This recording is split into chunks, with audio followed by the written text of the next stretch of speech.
ದೆಹಲಿಯಲ್ಲಿ 4ನೇ ಕರ್ನಾಟಕ ಭವನ ನಿರ್ಮಾಣ ವಿಧಾನಸೌಧದಲ್ಲಿ ಸಿಎಂ ಡಿಕೆ ಶಿವಕುಮಾರ್ ಅವರು ಕೊಟ್ಟಂತಹ ಹೇಳಿಕೆ ಇದು. ದೆಹಲಿಯಲ್ಲಿ ಯುಪಿಎಸ್ಸಿ ಓದುವ ವಿದ್ಯಾರ್ಥಿಗಳಿಗೆ ಆಶ್ರಯ ಸಿಗಲಿ ಅನ್ನುವಂತಹ ನಿಟ್ಟಿನಲ್ಲಿ ಈ ರೀತಿಯಾದಂತಹ ಮಹತ್ವದ ತೀರ್ಮಾನವನ್ನ ಏನಾದರೂ ಕೈಗೊಳ್ತಾರಾ? 80 ಕೋಟಿ ಅನುದಾನದಲ್ಲಿ ಕರ್ನಾಟಕ ಭವನ ನಿರ್ಮಾಣ ಮಾಡಲಾಗುತ್ತೆ.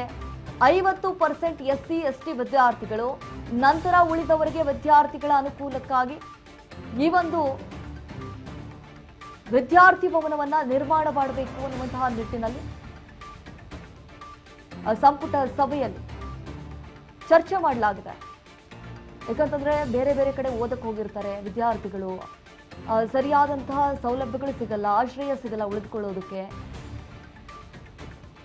ಹಾಗಾಗಿ ಕಷ್ಟವನ್ನು ಅನುಭವಿಸಬಾರದು ಅನ್ನುವಂತಹ ಕಾರಣಕ್ಕಾಗಿ ನಮ್ಮದೇ ರಾಜ್ಯದ ವಿದ್ಯಾರ್ಥಿಗಳಿಗೆ ಸೌಲಭ್ಯ ಸಿಗಲಿ, 50% ಎಸ್ಸಿ ಎಸ್ಟಿ, ಇನ್ನುಳಿದಂತಹ 50% ಉಳಿದವರಿಗಾಗಿ ಈ ಭವ್ಯವಾದಂತಹ ವಿದ್ಯಾರ್ಥಿ ಭವನ ನಿರ್ಮಾಣ ಮಾಡೋದಕ್ಕೂ ಕೂಡ ಚಿಂತನೆಯನ್ನ ನಡೆಸಿದ್ದಾರೆ.